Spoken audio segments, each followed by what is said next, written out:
So your question is, who among the candidates would you like to work with? Follow up yan. Pick one. Sorry, position. Walang reason kundi sabihin mo lang pangalan mo. Sa tao lang. Per position. Let's begin with, finance. So, no reason. Pwede ka pumili na abstain. Pwede ka pumili na abstain. Finance first. For finance, obviously si Rino. Yeah. Okay, services. Sa e-services, si Paolo.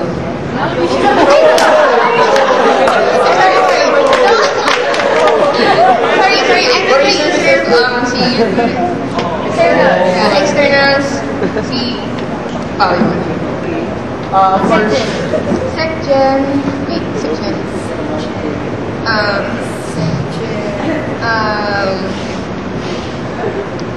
Pantay eh. Pwede.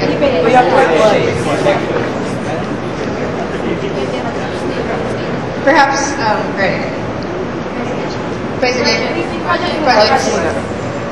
Projects. President. President. Me.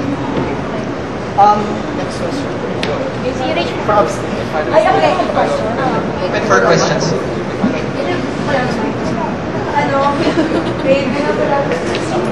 Pero ano ko lang, nakalinis dito, I am a person who gets this heat after na wash my waves inside, much my I have the tendency to take on more workload than I can handle.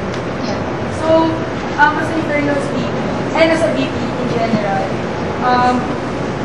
how can you handle kapag dumating na naman yung mga problems, both personal and outcomes, and internal sa Baliba, is working with people. How can you handle that? Well, I have to admit that first and foremost, kaya ako nagkaroon ng problems with that before is because I wasn't prepared, honestly.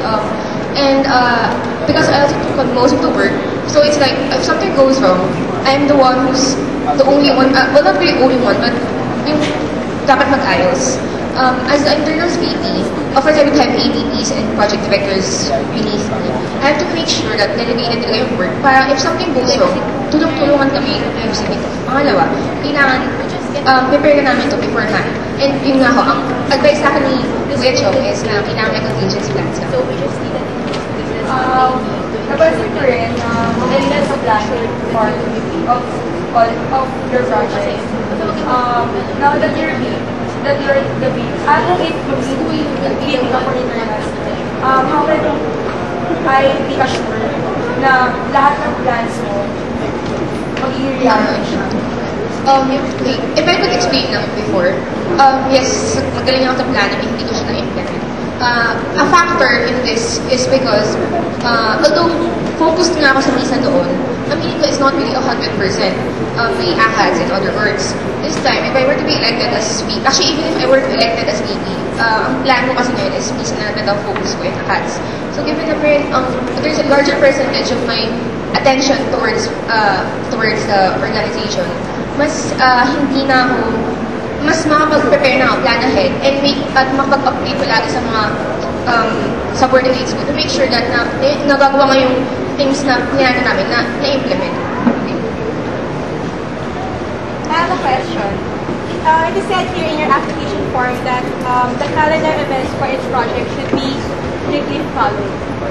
Based for this year, yung fresh meat planning na move once from August dapat, na-move ng second step. So, what are your plans? Kasi parang ano yung gagawin mo para ma-address yung problem na nangyari? Kasi, so doon kasi, para ma-correct it, kasi kailangan ko na forward planning. Kasi I have to admit as well na naging PD ako ng fresh meat.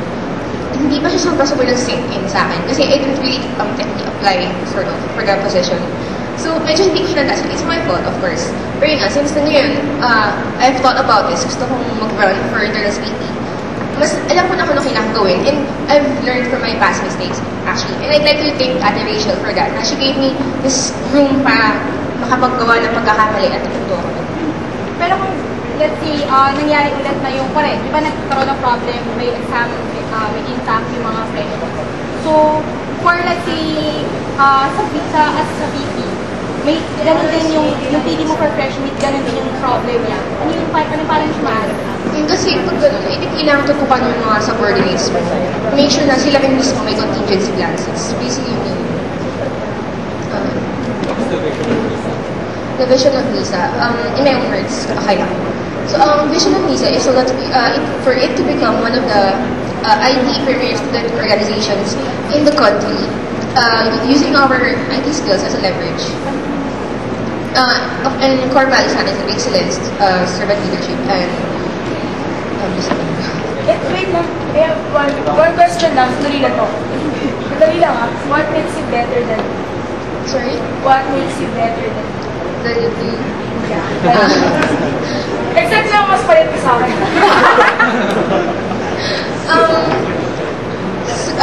What's better than the super adoration? Pero... Kasi...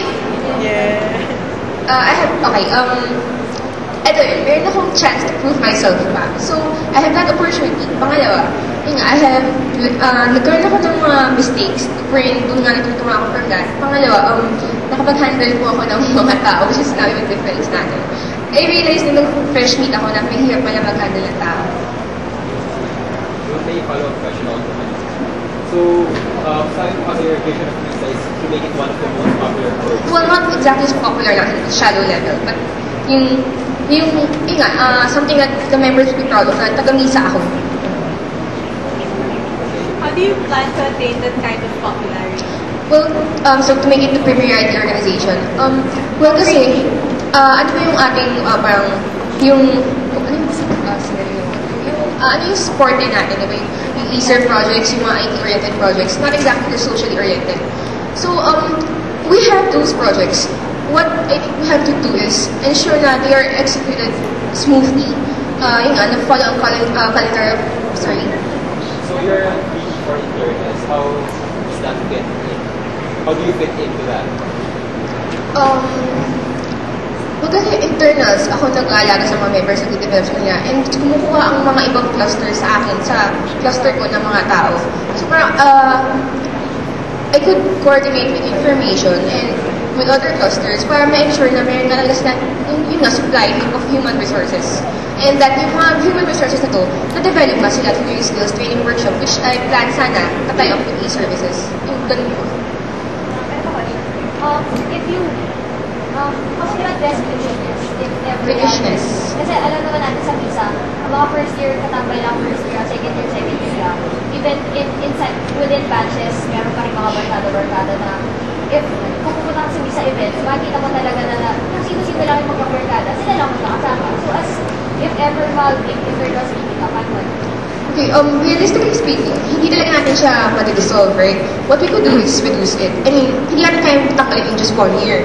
So, what we could do is, sa mga social gatherings na, simula pa lang ng school year, mag-provide tayo, kahit nothing too big, kahit mga ordinary stories lang, or it's a room, yung provide ng opportunity for them to mingle, like yung sa ISEC, from previous experience lang sa although I didn't participate, sa ISEC, they had this A-camp, yung I think August or July, and yung, kahit hindi mo makakilala yung mga kasama mo, parang, it would provide the opportunity to meet these other members older, and basically, nasa iyo na yun, kung nakilala mo sila, kung gusto mo silang mas makakasama.